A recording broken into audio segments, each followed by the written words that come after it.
Hello guys, so I think I'm so many day that I'm not preaching about the Bible verse also because uh, as a Muslim we have a obstacle so that we need to follow the rules and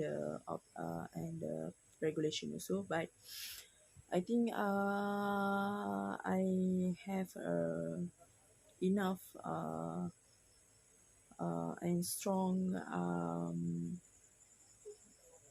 I mean the common sense, my inner sense also to start back the preaching because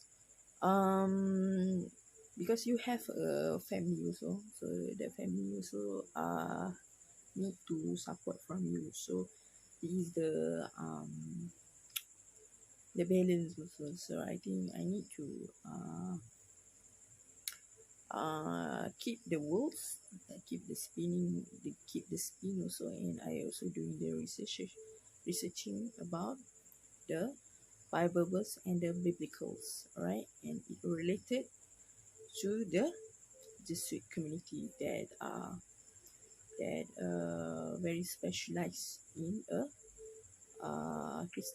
Christian and the Christus also, right? So pada hari ini Injil akan memberitakan tentang fasa imamat yang ke-10. Today Bible verse will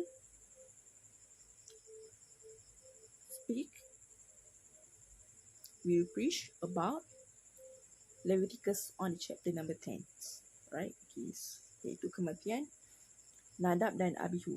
Okay, pada fasa yang pertama, kemudian anak-anak Harun, Nadab dan Abihu masing-masing mengambil perbaraannya dan membubuh api ke dalamnya serta menaruh ukupan di atas api itu. Dengan demikian mereka mempersembahkan dia ke hadapan Tuhan. Api yang asing tidak diperintahkannya kepada mereka. Maka keluarlah api dari hadapan Tuhan lalu menghanguskan keduanya sehingga mati di hadapan Tuhan. Okay. Berkatalah Musa kepada Harun, inilah yang difirmankan Tuhan kepada orang yang karib kepadaku, kunyatakan kekudusanku dan di muka seluruh bangsa itu akan kulihatkan kemuliaanku. Dan Harun berdiam diri.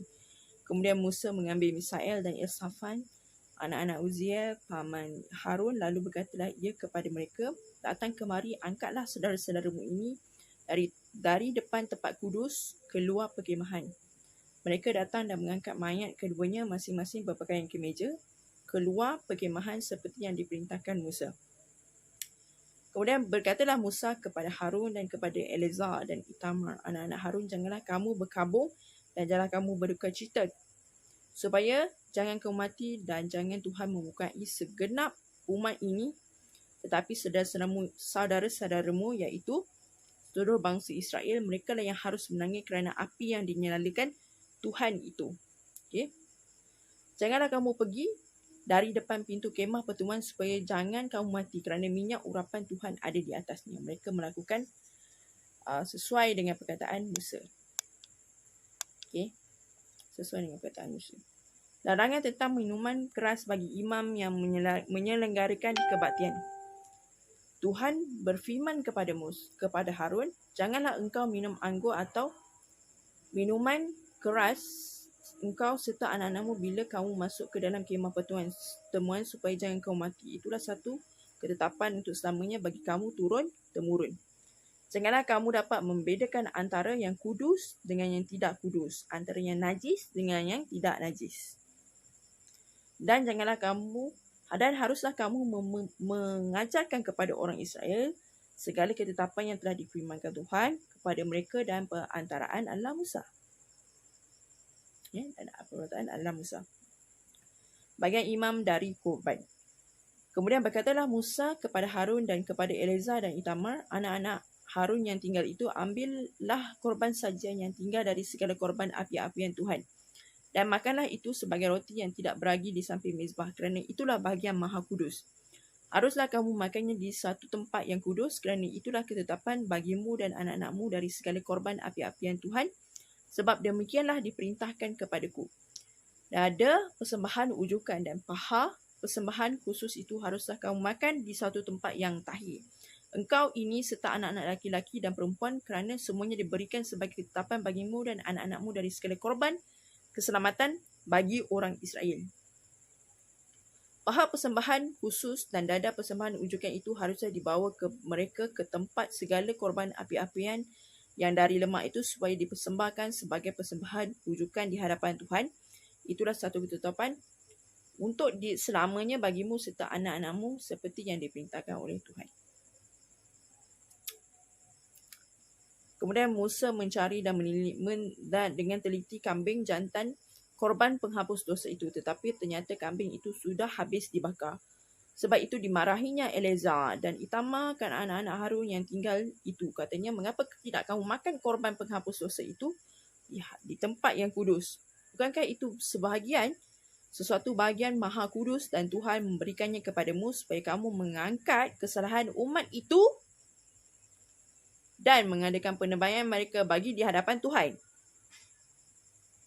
Lihat, darahnya itu tidak dibawa masuk ke dalam tempat kudus. Bukankah seharusnya kamu memakannya di tempat kudus seperti yang telah kuperintahkan?